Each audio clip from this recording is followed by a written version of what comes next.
Esta historia está basada en un incidente real. Era una noche oscura y opresiva.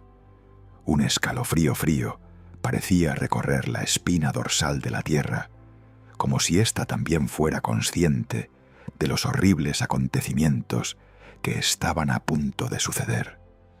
El aire era denso, sofocante, y no se podía evitar la sensación de que algo maligno acechaba a la vuelta de la esquina. Lo que comenzó como una historia de amor y promesas incumplidas, pronto se convertiría en una espiral de pesadilla de traición, violencia y asesinato. Dejaría tras de sí más preguntas que respuestas, y el miedo a lo que se esconde en la oscuridad perseguiría a cualquiera que se atreviera a escuchar. Eliza Silva Samudio tenía grandes sueños. Nació en el pequeño y humilde pueblo de Foz do Iguazú, Brasil, el 22 de febrero de 1985. Crecer no fue fácil para ella. Criada por su padre tras la partida de su madre, cuando era bebé, Eliza tuvo una infancia llena de turbulencias. Su madre, incapaz de afrontar los desafíos de criar a una hija en una relación abusiva, la abandonó, y la vida de Eliza se convirtió en una vida de soledad, confusión y anhelo de algo más. Siempre había querido escapar de la vida ordinaria en la que había nacido.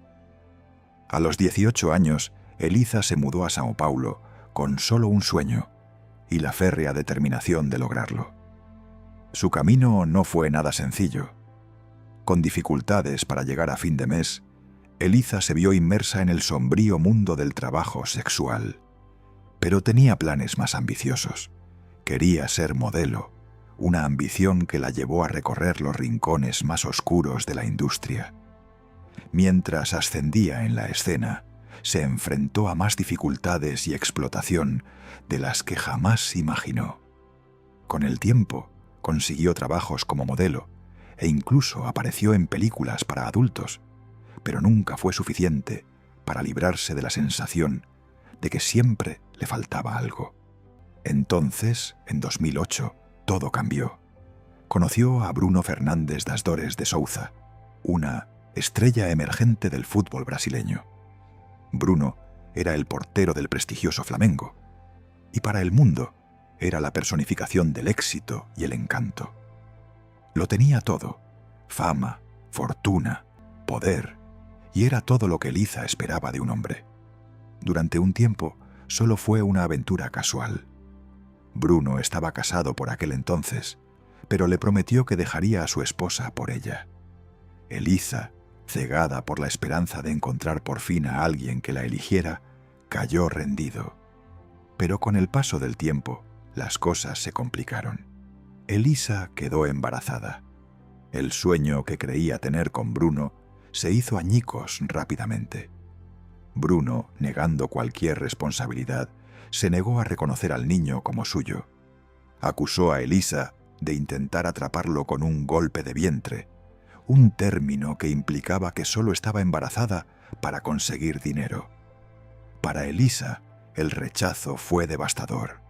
Esperaba que este hijo fuera un nuevo comienzo para ellos, una oportunidad para construir una vida juntos. Pero la esperanza pronto se convirtió en traición. A finales de 2009, Eliza ya no era solo una mujer despreciada. Era una madre abandonada que luchaba por sí misma y por su hijo.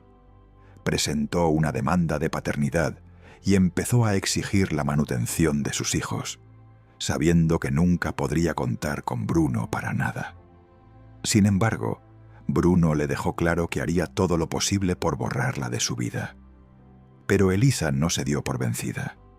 No temió ir a juicio, exponer las mentiras y luchar por su hijo.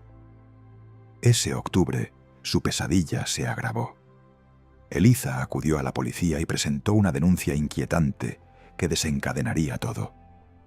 Afirmó que Bruno, junto con 2 de sus cómplices, la había encarcelado en su casa, la había obligado a consumir drogas para inducir un aborto y la había amenazado de muerte. La habían golpeado sin piedad y la habían amenazado con una pistola. Pero las autoridades desestimaron sus peticiones de ayuda. Ignoraron sus quejas, considerándolas las divagaciones de una mujer despreciada. El tribunal también le falló. Un juez denegó su solicitud de protección, sugiriendo que su situación no era lo suficientemente grave como para justificar una acción legal. La lucha de Eliza por la justicia fue desestimada como insignificante, mientras sus gritos de auxilio resonaban sin respuesta. Pero su lucha estaba lejos de terminar. Mientras intentaba desesperadamente obtener la custodia de su hijo, su futuro parecía cada día más sombrío. La negación de Bruno, la incapacidad del sistema legal para protegerla y la creciente presión la acorralaron aún más. El peso de la traición comenzó a sentirse insoportable y aún así siguió luchando, desesperada, sola y asustada. Llegó febrero de 2010. Elisa dio a luz a un hijo, pero no estaba más cerca de obtener el reconocimiento ni el apoyo que necesitaba de Bruno. Con el paso de los meses, se mudó a casa de un amigo en Río de Janeiro. Bruno seguía negando que el niño fuera suyo. No quería saber nada de ella, excepto cuando le convenía. En junio de 2010, Eliza intentó de nuevo hablar con él para intentar arreglar las cosas por el bien de su hijo. Fue durante este intento que todo daría su último y terrible giro. El 4 de junio de 2010, Bruno llamó a Eliza y la invitó a su finca en Esmeraldas, Minas Gerais. Le prometió que por fin resolverían todo, que podrían dejar atrás el pasado. Pero Eliza, trágicamente, no tenía ni idea de lo que les aguardaba. Llegó a la finca con la esperanza de encontrar una solución. No tenía ni idea de que había entrado en las mismas fauces del monstruo. La última vez que alguien vio a Eliza estaba en la granja con Bruno. Él afirmó que se había ido por voluntad propia, abandonando a su hijo y dejándolo todo atrás. Pero era mentira, una historia para ocultar la verdad. La historia de Bruno no cuadraba. Sus palabras eran tan vacías como sus promesas. La verdad era mucho más oscura, mucho más aterradora de lo que nadie podría haber imaginado. Días después, el 26 de junio de 2010, la policía empezó a sospechar de la participación de Bruno en la desaparición de Eliza. Pero la investigación solo dio un giro escalofriante cuando el primo de Bruno, de 17 años, se presentó. Afirmó que Eliza había sido atacada por Bruno y sus cómplices. La habían dejado inconsciente y luego la habían trasladado a un lugar remoto de Minas Gerais. Allí, a petición de Bruno, fue desmembrada por narcotraficantes. Sus restos fueron entregados a perros Rottweiler y el resto de su cuerpo fue enterrado bajo hormigón. El horror no terminó ahí. Bruno no estaba solo en su crueldad. Sus cómplices, incluyendo a Marcos Aparecido dos Santos, conocido como Bola, y otros, estuvieron involucrados en el asesinato. Bruno, otrora un atleta célebre, había orquestado un asesinato horripilante y calculado, tan impactante como absurdo. El cuerpo de Eliza fue desechado como basura. Su vida fue robada por quienes una vez le prometieron todo. La investigación de su desaparición y muerte reveló que el sufrimiento de Eliza no terminó con su asesinato.